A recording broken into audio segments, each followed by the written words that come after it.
Donc, comme je vous l'ai présenté, Sage Automatisation Comptable est une solution SaaS, d'accord, qui permet de dématérialiser les factures fournisseurs, donc les factures entrantes. Il simplifie les étapes de traitement comptable de vos factures fournisseurs, hein, que ça soit dès la réception, la numérisation, l'archivage, en passant par l'intégration en comptabilité. On a aussi la possibilité de mettre en place un circuit de validation avec un bon à payer.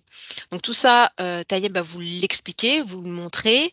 Je vais lui laisser la parole et moi je reprendrai en fin de présentation. Très bien. Merci Myriam. Oui, de rien. Donc moi c'est Taïeb Chekir, je suis consultant avant-vente chez Sedge.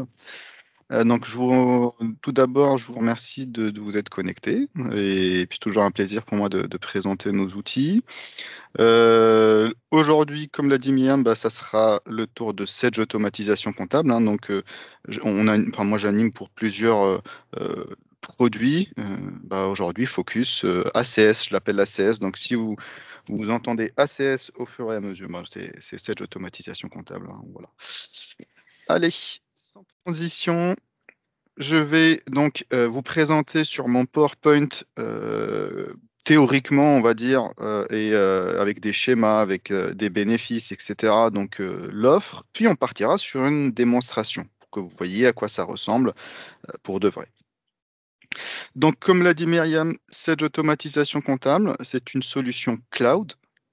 C'est une solution cloud, mais ça fonctionne parfaitement avec la comptabilité 7G100 qui est on-premise, donc en version installée. Donc, c'est une solution qui va traiter les factures fournisseurs, hein, donc depuis leur numérisation ou leur dépôt, hein, parce qu'on peut déposer des factures dans cette automatisation comptable, jusqu'à leur archivage. Et bien sûr, quand entre les deux avant l'archivage, on passe par une écriture comptable, on va le voir, hein, donc c'est l'écriture comptable au niveau de Sage sans comptabilité. On peut mettre des processus de validation, on va utiliser la notion du BAP, du bon à payer, ou tout simplement en attente du bon à payer. Voilà, donc c'est une solution sécurisée et elle est immédiatement opérationnelle avec la comptabilité 7G 100. Voilà. Voilà les quatre piliers où on sait nos clients nous attendent, hein, donc c'est sur ces quatre points-là et moi je vais axer aussi ma démonstration sur ces quatre points. Donc tout d'abord, comment l'outil va analyser les factures entrantes, reconnaître les champs, donc c'est grâce à l'OCR, donc il y a plusieurs technologies sur le marché. Et l'une des meilleures, c'est l'OCR Sisley, si ce n'est la meilleure. Donc, c'est la reconnaissance des caractères. Donc, par exemple, il va reconnaître le tiers. Voilà, tiers X, il va pouvoir le reconnaître et puis nous le proposer. Les dates aussi, donc il y a une reconnaissance des dates, des montants. Il y a des algorithmes avec des champs où on va il y aura une phase d'apprentissage. Par exemple, la référence, euh, il ne saura pas la reconnaître au tout début. Il faut lui apprendre où est-ce qu'il va, où c'est quoi la structure de la référence de votre facture. Et en fonction du tiers, lui, il mémorise. Il va tout simplement à la première et deuxième apprendre. Troisième facture, il vous le proposera directement. Deuxième axe qui est les workflows métiers. Et là, on apporte une réponse à un manque qu'on a au niveau de notre comptabilité. C'est qu'aujourd'hui, sur la comptabilité, on n'a pas cette notion de workflow. Avec cette automatisation comptable, on va intégrer des factures avec des workflows. C'est-à-dire, avant de les intégrer, il faut qu'elles passent par un premier, deuxième, troisième niveau de validation si on souhaite. Juste pour votre information, on peut aller jusqu'à 10 niveaux de validation avec des critères. Par exemple, à partir d'un certain montant, ça va là, ou à un autre critère qui est les agences, en fonction de l'agence, du bureau, etc. Donc, ça s'envoie au valideur qui est référent dans cette agence-là. Voilà, c'est pour dire qu'on peut s'amuser comme on veut avec les workflows, on peut les paramétrer comme on veut. On peut aussi, hein, on va le voir sur le schéma, il me semble troisième slide, c'est qu'on peut traiter le ou et le et au niveau des workflows. Le et, c'est se dire, voilà un premier niveau et un deuxième niveau, donc puis un deuxième niveau, ou dans un premier niveau, ben, une personne ou l'autre. Voilà. Puis on peut passer à un deuxième niveau. Vous voyez, donc c'est vraiment assez souple cette gestion de workflow. Troisième point, c'est l'archivage. Et donc là, on est sur un archivage sur Azure à 10 ans. Hein, donc on va stocker les factures dans Azure à peu près 10 ans. Et puis, le quatrième point, c'est le lien comptable. Et le lien comptable dans deux sens. Alors, le premier, c'est le transfert de la facture et la traduire en écriture comptable au niveau de la comptabilité. Donc, quand on fait la synchronisation, bah, cette écriture va s'envoyer directement au niveau de notre journal ouvert de la comptabilité.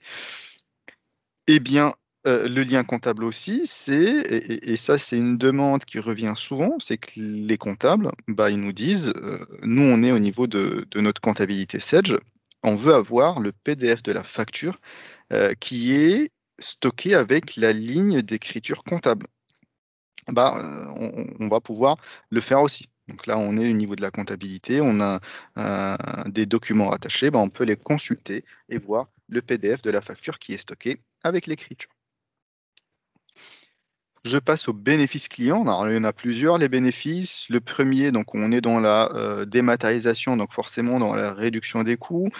J'ai évoqué tout à l'heure l'automatisation. Donc là, vous avez compris qu'il y a une phase d'apprentissage pour cette automatisation-là. Mais une fois que c'est fait par modèle de facture et par tiers, l'outil est capable de remplir le maximum de champs possible. Hein. Donc, et il y a toujours la possibilité de modifier, donc la modification humaine. Alors, s'il y a des erreurs, ou si on veut forcer, ou si on veut faire des changements à ce qu'il nous a proposé. De cette manière, on gagne du temps. Hein. On gagne du temps à la fois à la saisie, vu que il va nous proposer, l'outil va nous proposer le champ date, tiers, la date d'échéance, le mode de règlement, etc. Et puis surtout, et c'est là où, pour moi où on gagne le plus de temps, c'est dans les processus de validation. Parce qu'on sait que maintenant, bon, bah, les gens travaillent de chez eux ou en alternance, une semaine sur deux au bureau, et puis les valideurs ne sont pas toujours au bureau. Et de cette manière, on enlève toute la gestion par mail, où on attend la personne qu'elle vienne pour signer la facture pour qu'on puisse la comptabiliser. Donc là, on a une plateforme dédiée. Voilà, tous les utilisateurs seront notifiés en temps et en heure, et ils peuvent interagir, mettre des commentaires, mettre des remarques, des choses comme ça. Donc le quatrième bénéfice ou point, c'est la mobilité. La mobilité, pareil, dans deux sens. Vu qu'on est dans un outil SaaS, donc on peut travailler n'importe où, donc on n'arrête pas la machine, on est chez soi, au bureau ou ailleurs en itinérance, bah, on se connecte et on peut traiter les documents. Ça, c'est une chose. Et puis, on a aussi une application mobile qui est dédiée aux valideurs, et valideurs uniquement, hein, c'est pour pouvoir valider, mettre en litige ou pas, hein, ou ne pas valider une facture. Mais on ne pourra en aucun cas, par exemple, traiter une facture à travers son mobile. J'ai évoqué tout à l'heure l'archivage, mais voilà, quand on parle d'archivage, ben on parle de recherche. On va pouvoir rechercher euh, les, euh, les documents, les factures. Donc, on va avoir une recherche simplifiée, une recherche avancée, avec plus de critères, des critères étendus. On a des contrôles, des contrôles métiers, des contrôles de fiabilité avec, par exemple, et ça c'est apprécié aussi des comptables, c'est le traitement des doublons. Hein. Donc, l'outil est capable de savoir que la facture a été déjà traitée, contrôle des IBAN, des tiers, etc. On a la notion de traçabilité. Donc, on est à l'utilisateur nommé, donc on sait qui a fait quoi, qui a laissé ce commentaire, qui a traité la facture, qui a mis son bon à payer ou qui a tout simplement intégré la facture au niveau de Sage Automatisation Comptable. Euh, et puis, on est sur une mise en œuvre rapide, vu que vous l'avez bien compris, il n'y a pas de connecteur à créer. On a déjà créé le connecteur, il faut juste le mettre en place. Et pour votre information, pour les gens qui veulent aller un peu plus loin au niveau de la technique, on a intégré Sedge Automatisation avec ce qu'on appelle les objets métiers de Sedge. Les objets métiers, c'est un gage de sécurité et d'intégrité pour les données, pour toute solution tierce, hein, donc qu'on veut intégrer avec nos solutions Sedge. Voilà, je passe au principe de fonctionnement. Le principe de fonctionnement, alors moi je le présente sur deux slides. La première, c'est un principe de fonctionnement global, donc où on va déposer la facture dans Sedge Automatisation comptable. Elle va arriver, alors moi je dis déposer, mais on va voir les trois manières d'intégrer une facture dans Sedge Automatisation comptable dans la slide d'après. Une fois elle intègre Sedge Automatisation comptable, elle arrive au niveau de la bannette acquisition du comptable pour qu'il la traite. L'OCR va faire son job et va reconnaître les caractères, reconnaître les champs et nous les proposer. À ce moment-là, le comptable va tout simplement valider les informations reconnues que l'OCR a proposées, ou bien modifier, hein, donc s'il y a des choses à modifier. Et puis, si on lui donne les droits analytiques, et ça, c'est des droits, on a beaucoup de gestion de droits par utilisateur, par poste, etc. Et donc, si on lui donne les droits, bah, il peut saisir l'analytique. Et puis finalement, bon, bah, on va transférer l'écriture au niveau de Sedge sans comptabilité. Voilà le principe de fonctionnement. Maintenant, on va s'attarder un peu sur l'intégration des factures. Donc, on va voir trois cas de figure. Soit vous recevez votre facture par mail, et donc là, on va dédier une adresse mail à Sedge Automatisation comptable. Et cette adresse mail-là, bah, on va transférer tous les mails, toutes les factures qui viennent d'arriver à cette adresse. Et puis l'outil va tout simplement lire les mails qui viennent d'arriver avec une pièce jointe et intégrer la pièce jointe qui est la facture. Voilà au niveau de la première méthode. Alors la question qui se pose aussi, est-ce qu'on partage cette adresse mail au fournisseur? Donc oui et non, donc c'est à vous de voir après. Soit votre fournisseur, il est, je vais peut-être dire sérieux, ou il vous envoie que des factures à cette adresse-là. Bah, vous pouvez lui divulguer cette adresse et puis il vous enverra que des factures. Ou bien bah, vous la gardez pour vous, vous recevez comme d'habitude vos factures et vous la transférez vous-même. Pourquoi je vous dis ça? Parce que des fois, ils vous envoient de la publicité, hein, donc, et là, l'outil va avoir du mal à traiter.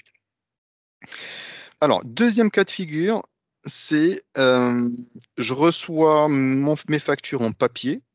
Voilà, j'ai des fournisseurs qui m'envoient des factures par voie postale et donc par papier. Et donc, moi, ce que je fais, c'est que je paramètre mon scanner et je fais un scan to mail et je vais scanner toutes les factures ensemble et les envoyer directement au mail dédié. Et comme ça, bon, bah, l'outil va les traiter. Voilà. Donc ça, c'est dans, on va dire, la rematérialisation.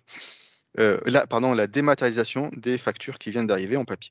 Et puis le troisième cas de figure, c'est vous recevez ou vous avez votre facture sur votre poste de travail, vous êtes connecté sur votre site EDF ou autre, vous avez téléchargé une facture, donc vous l'avez, bah vous allez la déposer manuellement au niveau de cette automatisation comptable pour l'intégrer.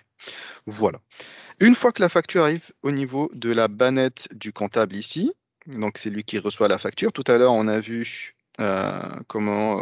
Alors, il n'y avait pas de workflow hein, dans la slide d'avant. Donc là, on a intégré directement l'écriture au niveau de cette JSON. Maintenant, on va voir qu'il y a un premier niveau de validation qui est le responsable du site. Et puis, il y aura un deuxième niveau qui est la direction.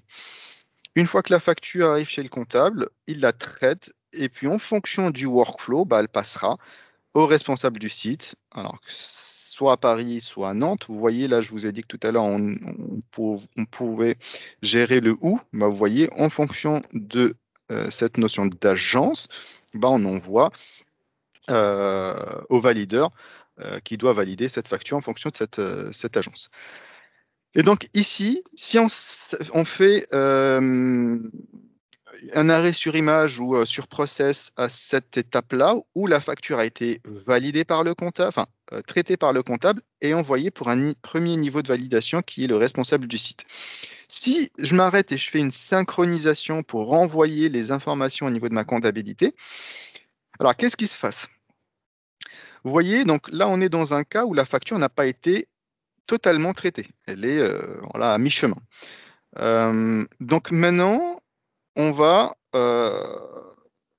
voir au niveau de la comptabilité après synchronisation, cette facture, bah, on la verra. On va la voir au niveau du journal d'achat de la comptabilité. Par contre, on la trouvera avec ce statut-là. Donc, c'est un statut qui est bloquant, qu'on ne pourra jamais la régler. On pourra, par exemple, pour les personnes qui utilisent les moyens de paiement, ils ne pourront jamais pouvoir régler cette facture-là, mais le comptable, lui, au niveau de son journal, bah, il la trouvera. Mais il la trouvera avec le statut attente du BAP. Donc, le comptable, il sait parfaitement qu'il a, par exemple, 3, 5, 15 factures qui sont en cours de traitement. Et voilà, donc c'est bien pour la visibilité. Et c'est bien aussi parce que c'est bloqué. On ne pourra pas la régler. C'est normal. Il doit y avoir le BAP de la direction. Maintenant, si je reviens à mon process, le responsable du site, que ce soit à Nantes ou à Paris, valide cette facture-là, la transmet euh, au niveau supérieur, qui est la direction, et qui a le BAP, on le voit ici, hein, c'est le dernier niveau de validation. Et donc là, la direction donne son BAP dans son Go.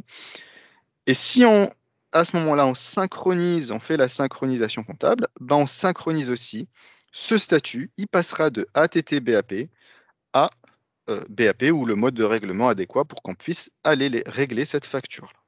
Voilà pour le principe de fonctionnement. Maintenant, sans tarder, on va passer à la démonstration.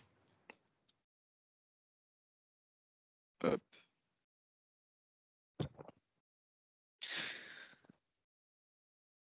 Voilà, donc je vous ai dit que c'est une solution cloud, donc on accède via un navigateur web, login, mot de passe pour chaque utilisateur. En fonction du profil, bah, on arrive avec, par exemple là, moi je suis arrivé avec un profil administrateur, donc j'ai accès à tout. Et donc je vais en profiter pour vous montrer tout ce qu'on peut faire et tout ce qu'on peut voir et tout ce qu'on peut faire comme paramétrage aussi. Enfin tout, je dirais pas tout, mais voilà les fonctionnalités phares. Donc là, on arrive sur un dashboard. Je sais pertinemment combien de factures je dois traiter. Il y en a même 10 là qui sont plus de 10 jours, hein, donc c'est en rouge pour dire plus de 10 jours. Je n'ai pas de facture à valider, j'ai une facture à vérifier, donc qui est en litige. Et puis, on a cette notion de questions. Soit on fait des commentaires ou on utilise des questions types. Vu que c'est un outil collaboratif, bah, on peut poser des questions à nos collègues. Si je vais au niveau de la comptabilité, donc la banette comptabilité, je vais retrouver toutes les factures que je dois traiter qui viennent d'arriver, hein, donc voilà. Ça, c'est le menu validation, hein, vous l'avez vu, j'avais pas de facture. C'est toute la BAP, c'est toutes les factures qui ont été déjà validées. On va s'attarder un peu après avec le flux que je vais dérouler. Le litige, les documents qui sont en traitement, hein, donc les documents qui sont en traitement, ils sont pas finis. Donc, ça intègre à la fois les documents qui viennent au niveau de la comptabilité ou qui sont dans un circuit de validation quelque part chez un certain valideur. Je vois ici en attente de validation par, hein, je vois Monsieur Dupont, le DAF, etc. Donc, je sais où est-ce que la facture, elle est chez qui et pourquoi ça bloque, etc.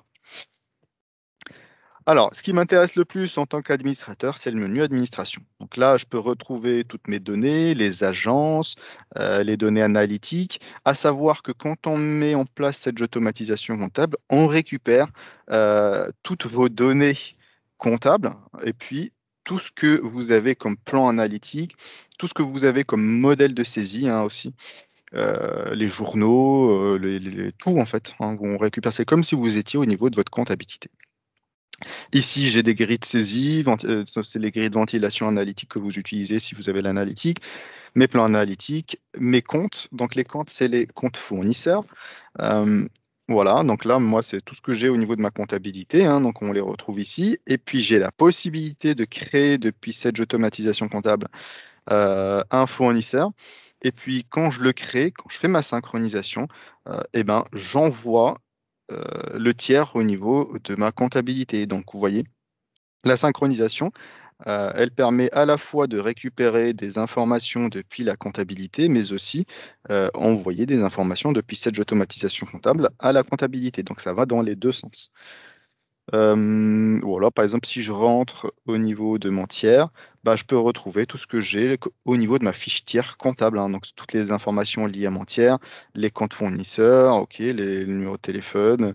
Ce qu'il faut savoir, c'est que à la reconnaissance, euh, l'outil va se baser sur tout ce qui est souligné là. Vous voyez par exemple le téléphone. Pour reconnaître le tiers, donc il y a le nom du tiers, le numéro de téléphone, hein, l'adresse, l'IBAN. Donc tout ça, c'est des éléments qu'il va utiliser. Numéro de client s'il y en avait, et puis surtout le numéro de TVA intracommunautaire, qui est souvent, enfin c'est pas souvent, qui est toujours unique pour chaque tiers. Voilà. Comme ça, vous savez comment il fait la reconnaissance et puis le rapprochement, je dirais, pour proposer le tiers. On est multisociété, donc là, on peut retrouver le paramétrage de société. Donc, vous le trouvez ici, hein, donc le paramétrage, enfin, la création et le paramétrage. Vous avez la notion de droit. Donc, on va créer des postes comptables, des directeurs financiers, directeurs d'exploitation, etc. Et ben, on va leur créer des profils et on va ajouter à ces profils-là des users, des utilisateurs. Et donc là, par exemple, si je vois mon comptable, qu'est-ce qu'il peut faire et qu'est-ce qu'il ne peut pas faire, bah, il suffit tout simplement de cliquer sur le petit crayon pour voir. Et donc là, vu que je suis administrateur, je suis autorisé donc à donner ces droits-là. Donc on peut voir que mon comptable, il voit l'accueil, les alertes, la comptabilité, c'est normal. Mais par exemple, vous voyez, le comptable, quand il accédera, il ne verra jamais la partie validation, donc ce menu-là. C'est normal, c'est pas lui qui va valider. Et donc vous allez voir quand je vais me mettre dans la peau du comptable tout à l'heure, ben, il y a certains champs, il y a certains menus qui ne vont pas apparaître. Vous voyez, hein, donc on a tous ces choix-là pour donner les autorisations, hein. Donc c'est vraiment, on va très loin au niveau de la gestion des droits. Et par exemple, même au niveau de la comptabilité, donc au niveau de cette banette comptabilité, on peut dérouler et dire qu'est-ce qu'on peut faire et qu'est-ce qu'on ne peut pas faire. Par exemple, mon comptable, il pourra tout faire sauf, par exemple, supprimer un commentaire, supprimer une pièce jointe s'il y avait une pièce jointe. Voilà. Voilà un exemple de droit au niveau de la comptabilité. Voilà, alors, ce qui est bien pour vous, c'est que vous n'allez pas être facturé au nombre d'utilisateurs. Donc, vous voyez, demain, votre entreprise ça grandit, vous avez des nouveaux utilisateurs, vous voulez les ajouter dans les circuits de validation ou dans le traitement ou dans la visualisation, bah, vous créez des utilisateurs supplémentaires tout simplement. Vous ne serez pas surfacturé. Nous, on facture plutôt au volume de factures traitées. Et puis, finalement, alors, pas finalement, au niveau des données ici, alors vous avez eu les comptes, on a cette notion de délégation. Alors moi, je l'utilise pour me transformer à la fois comme comptable, DAF, administrateur. Donc, je me délègue les profils des autres. Et cette délégation, on peut l'utiliser, par exemple, dans le cas où, voilà, moi, je vais m'absenter pendant 2 semaines, voilà, de vacances ou autre. Bah, je délègue mon profil, mes pouvoirs à quelqu'un d'autre pour pouvoir valider à ma place. Et on le verra que c'était validé par délégation, par exemple. On a les modèles de saisie. Les modèles de saisie, c'est des modèles. Alors, c'est très important, les modèles de saisie. À la fois, on les récupère de la comptabilité. Ça, je pense que vous l'avez compris. Si vous utilisez les modèles de saisie au niveau de la comptabilité, on les récupère, hein. On a la possibilité d'en créer d'autres ici. Mais pourquoi je vous dis ça? Parce que il y a souvent des factures complexes où on va plutôt privilégier les modèles de saisie avec plusieurs lignes, etc. Donc voilà, c'est l'occasion. Et puis l'avantage des modèles de saisie, c'est qu'on pourra les associer. Par exemple, quand c'est en jaune comme ça, je sais que je l'ai associé à un tiers. Et donc, par exemple, ici, moi, je l'ai associé à mon fournisseur qui s'appelle Dubois, expert comptable. De cette manière-là, comment l'outil va fonctionner? Bah, il va me proposer euh, première proposition, c'est ce que j'utilise ou ce que j'ai utilisé la dernière fois avec mon tiers Dubois expert comptable. Il va me ressortir le schéma comptable utilisé. En deuxième proposition, il va me proposer le modèle de saisie associé à Dubois expert comptable. Voilà. Donc, c'est à moi de choisir ce que je veux utiliser. Et la troisième, bah, c'est de partir de zéro et partir sur un modèle qui est différent des deux premiers. Voilà. Donc, c'est une solution en plus et une proposition en plus qui nous fait. Au niveau des modes de règlement, bon, bah, on récupère les modes de règlement que vous utilisez. Le plan comptable aussi, hein, c'est le plan comptable depuis la comptabilité que vous récupérez ici. Et puis pour finir, on a ce qu'on appelle les catégories de documents. Et les catégories de documents, bah, c'est les workflows. Donc moi, je vais utiliser par exemple ce workflow-là. Si je vais voir le détail et le paramétrage, ben, on peut voir ici que très bien, j'ai de la saisie comptable, la TVA, très bien, tout est coché. Mais ce qui m'intéresse le plus, moi, au niveau des workflows, c'est de savoir à la première étape, donc qui est l'étape comptabilité, qu'est-ce que fait mon comptable. Et donc là, au niveau de la comptable, vous voyez, j'ai l'agence, hein, cette notion d'agence siège et usine. Moi, j'ai ici que je vais utiliser que l'agence siège, mais voilà, c'est en fonction de l'agence euh, qu'on peut aussi associer cette facture-là. Euh, à cette étape, moi, je donne les droits analytiques pour la comptabilité, pour la comptable, pardon. Et vous voyez très bien qu'on n'a pas le BAP. Voilà, donc le BAP, moi, je le laisse pour l'étape de validation 1. J'aurais pu dire, je donne le BAP ici au comptable pour toutes les factures inférieures, par exemple, à 200 euros.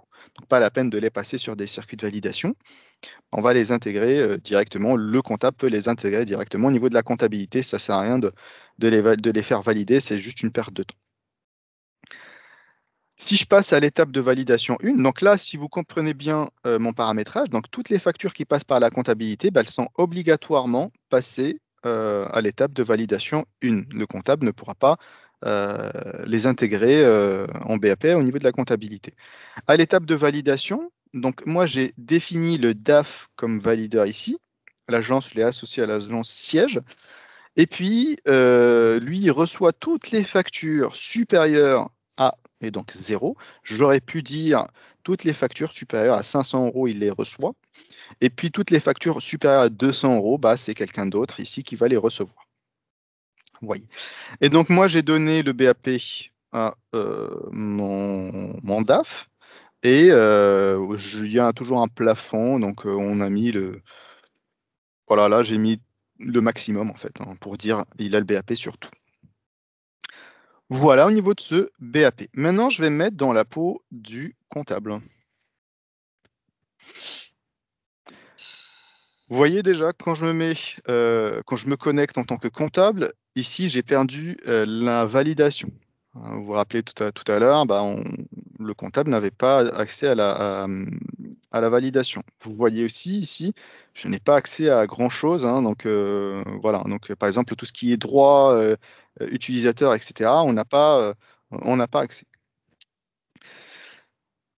Le comptable bah, va aller tout simplement au niveau de sa bannette comptabilité. On peut très bien voir ici qu'il y a des factures qu'il faut traiter. Très bien. Bah, je vais traiter ma facture 503. Donc, elle n'a pas encore été traitée. Je vois que l'agence est vide. Numéro de pièce comptable. OK, très bien. Hop. Je vais cliquer sur le petit crayon. Là, ce qui se passe, c'est que l'outil, donc l'OCR va faire son job. Et, ah, je suis désolé, je vais devoir couper les micros. Hop. Voilà. Et donc, l'outil va reconnaître les champs qui sont au niveau de ma facture et me les renseigner. Hein, vous voyez ici, il a reconnu que c'était le compte tiers breloque. Hein, maintenant, vous savez que c'est le numéro de téléphone, l'adresse et puis le numéro de TVA qui est souvent en bas. Il est ici, hein, donc c'est là qu'il a reconnu le tiers. Il me l'a proposé, très bien. Au niveau de la catégorie de documents, j'utilise toujours le workflow que je vous ai montré, le journal d'achat, très bien. Le type, bah, c'est une facture, il peut reconnaître c'est un avoir, hein, c'est noté dessus ici. Le numéro de facture. Alors, le numéro de facture, il me l'a renseigné de ici, donc c'est la 503.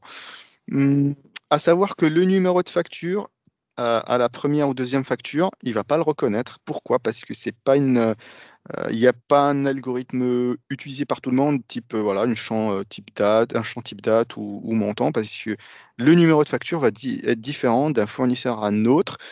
Des fois, c'est un numéro tout simplement, soit là, pour le coup, moi j'ai un FA, ou des fois c'est un N suivi d'un numéro, etc. Donc, ce qu'on va faire à la première, bah, on va tout simplement, par fournisseur, hein, faire un copier-coller ici. Et puis il va directement après reconnaître lui, comme là, et vous venez de voir qu'il l'a reconnu, vu que c'est pas ma première facture avec ce tiers-là. Au niveau du mode de règlement.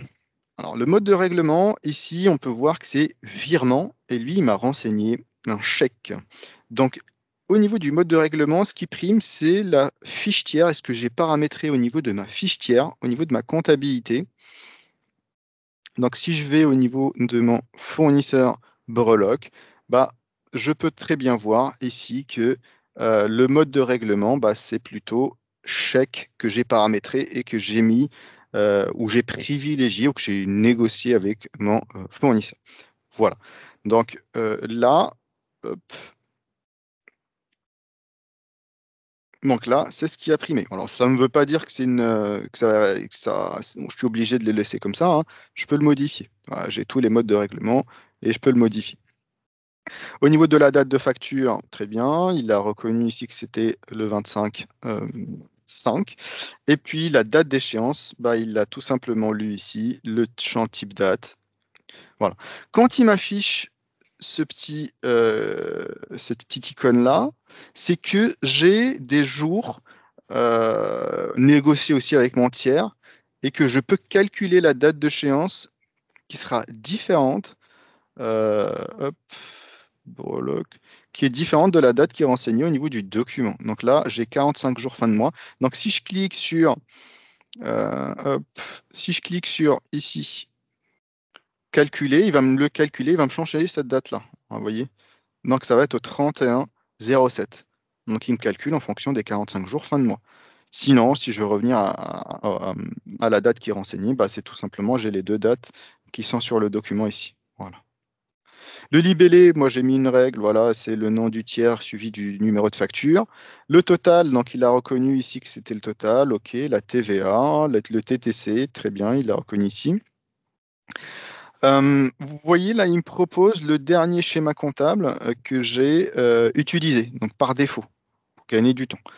Donc moi, soit je valide, soit je peux aussi générer les lignes si je veux faire un schéma comptable différent.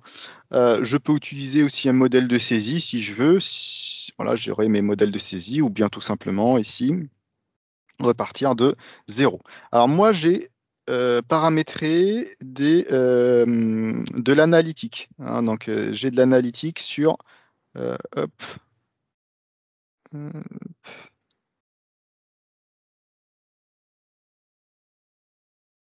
voilà. Donc j'ai de l'analytique, hein. Donc au niveau de mon analytique, bah, soit j'applique une grille, donc une grille de ventilation.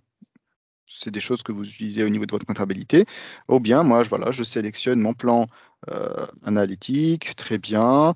La section que je veux, par exemple, ici, je vais mettre sur l'atelier réparation de Metz, et puis je vais mettre le total ici dessus.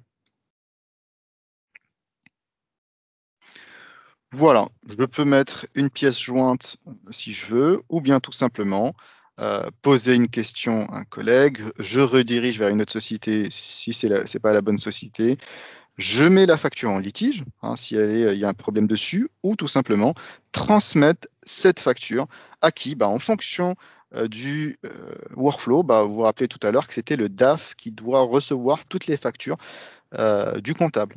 Hein, vous voyez, je n'ai pas la main sur quelqu'un d'autre parce que c'est comme ça que le workflow qui a été paramétré, c'est le DAF qui doit le recevoir.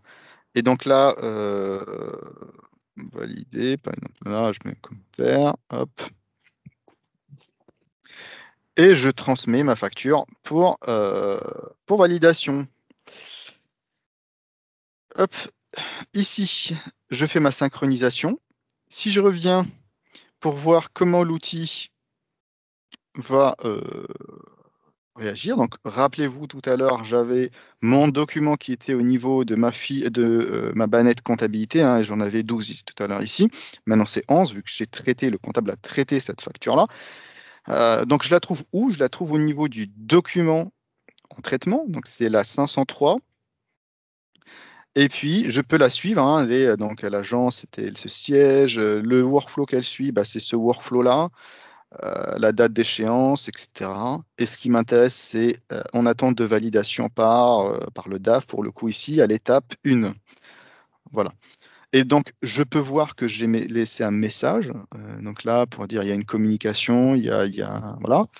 Et puis, je peux à tout moment, donc le comptable, il peut, si ça traîne un peu, on peut relancer la personne qui doit me valider cette facture. Voilà. Je peux bien sûr aussi rechercher, hein, donc, ma facture avec des critères. Voilà. Et puis, si je vais ici au niveau de ma synchronisation, donc j'attends ma synchronisation et on va voir, rappelez-vous, je vous ai dit que quand je fais ma synchronisation, je vais tout simplement envoyer toutes les informations au niveau de la comptabilité, même si cette facture n'a pas été totalement traitée. Voilà. Donc, si je vais au niveau de mon journal de saisie, et donc là, on est en mai, donc la 503, vous voyez, je l'ai intégré au niveau de ma comptabilité avec ce statut de ATT-BAP. C'est normal. Le DAF ne l'a pas encore validé. Voilà. Maintenant, on va continuer notre process. Et donc ici, je vais me mettre dans la peau du DAF. Vous allez voir, le DAF, moi, j'ai voilà, tout limité pour le DAF. J'ai que la bannette validation et les litiges, puisque lui, voilà, il check uniquement les factures et les litiges. Voilà. Voilà, il a 6 factures pour validation. Il peut valider en masse, vous voyez, ou bien tout simplement, il va rentrer dans chaque facture pour la traiter. Donc là, il peut très bien voir que il y a la facture, le PDF, le récapitulatif, donc tout ce que le comptable a renseigné, les montants, les pièces, hop, pardon, les écritures comptables ou l'écriture comptable. Qu'est-ce que j'ai mis tout à l'heure? C'est l'atelier de production. Je ne sais plus si c'était ça que j'ai rajouté ou l'atelier de réparation. Voilà, en tout cas, l'analytique que j'ai mis. Et puis, le commentaire qui a été laissé par un comptable. La traçabilité. Et donc là, on voit l'enregistrement au niveau de la comptabilité par qui. Donc, hein, je vous ai dit que c'était par délégation et que ça se voyait quand c'est par délégation. Et donc là, elle est en attente de validation par le DAF. Voilà. Et donc maintenant, on voit toutes les actions que peut faire le comptable. Donc soit il pose une question, il revient à l'étape précédente, il met la facture en litige, ou tout simplement, il va mettre la facture en bon à payer.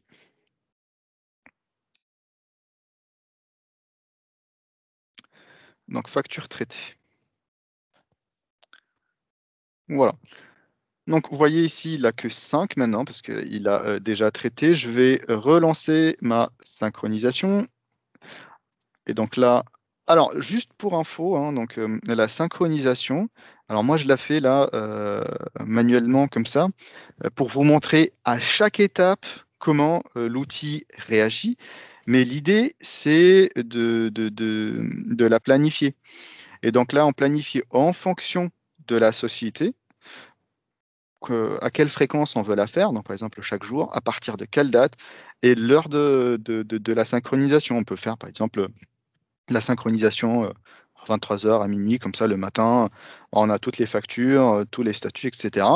En plus de la possibilité de la faire manuellement, hein. Donc, voilà. C'est-à-dire que la manipulation manuelle, bah, elle vient en plus de la planification. Maintenant, je reviens à mon profil comptable et on peut voir ici que la facture, elle était dans les documents traitement, hein, donc c'était 19 tout à l'heure, ben, on peut la voir et la suivre au niveau des BAP, donc ça a été validé. Et donc là, ma facture 503, elle est là.